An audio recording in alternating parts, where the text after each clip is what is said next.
Thank you very much, Anina. Last week, the leaders of 15 Southern African countries gathered for an annual summit.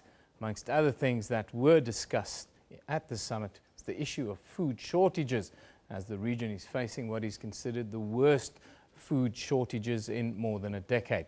It's estimated that about 27.4 million people out of the region's combined population of around 292 million will be depending on food handouts by the end of this year.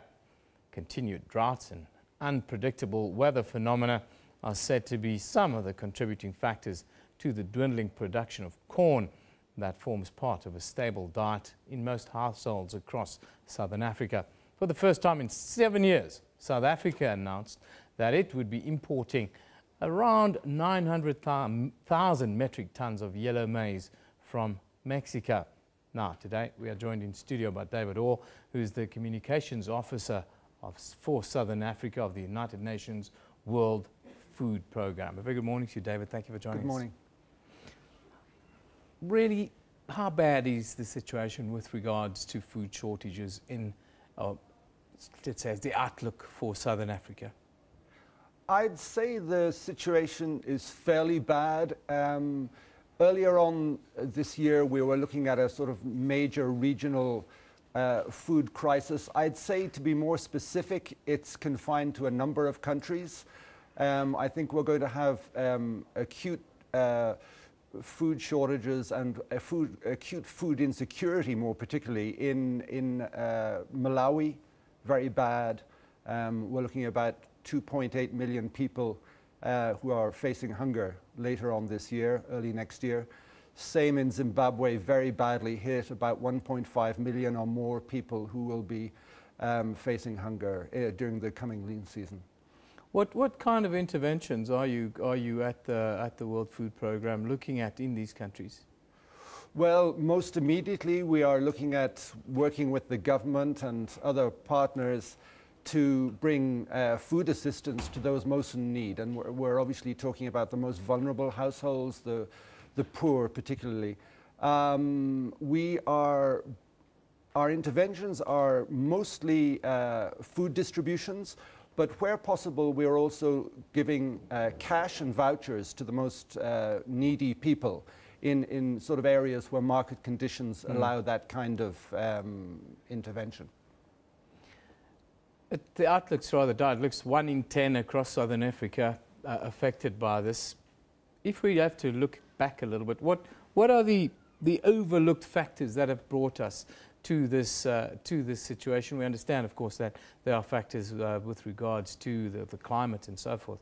But what are some of the other factors that have brought us to this situation? Well, things like disaster risk reduction, disaster preparedness are very, very important. And I think we have seen quite a lot of that, particularly in countries like Mozambique, who have really stepped up those sort of early warning systems and, as I say, the disaster preparedness, so that if a cyclone hits now in Mozambique and there are floods and whatever, the situation is likely to be much better than it was 10 years ago, but we need much more to scale up this kind of thing, much more right across the region. Zimbabwe today, well, the State of the Nation address is awaited there by President Robert Mugabe. Yesterday, he denied that most Zimbabweans were reeling under extreme poverty and are battling to feed their families. What is your expectation from today? And also, what is the situation like, in your opinion, in Zimbabwe right now?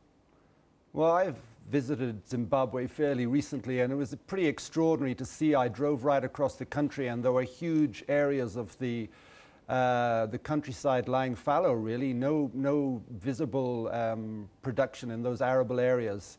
In fact, production of maize is down about 50%. It's really serious, about 50% on last year. So hunger is going to hit an awful lot of people, particularly in the south. As I say, in excess of 1.5 million people.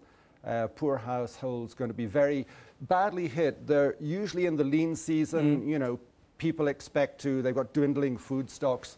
It's going to hit much earlier this year, as from this month already. We're starting to see coping mechanisms, you know, people selling cattle if they have them, that sort of thing, just to survive. Elsewhere in the region, are we seeing an increase in people going hungry? We've seen food insecurity in the rest of the SADC nations, for that matter. Are you seeing more and more people going hungry in the SADC region?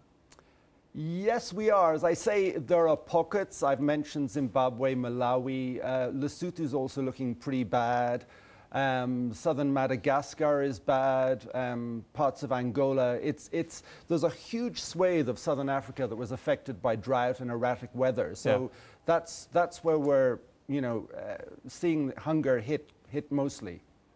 Well, David, thank you very much for joining us today. Communications Officer, Southern Africa of the United Nations World Food Programme, Mr. David Orr, joining us today to talk about, well, the escalating situation with regards to food shortages here in Southern Africa. All countries are affected by the looks of it. Our question of the day asks you, what do you think of this issue of food shortages across Southern Africa? There is a question of the day at SABC Newsroom, is where you can send us your contributions. Now,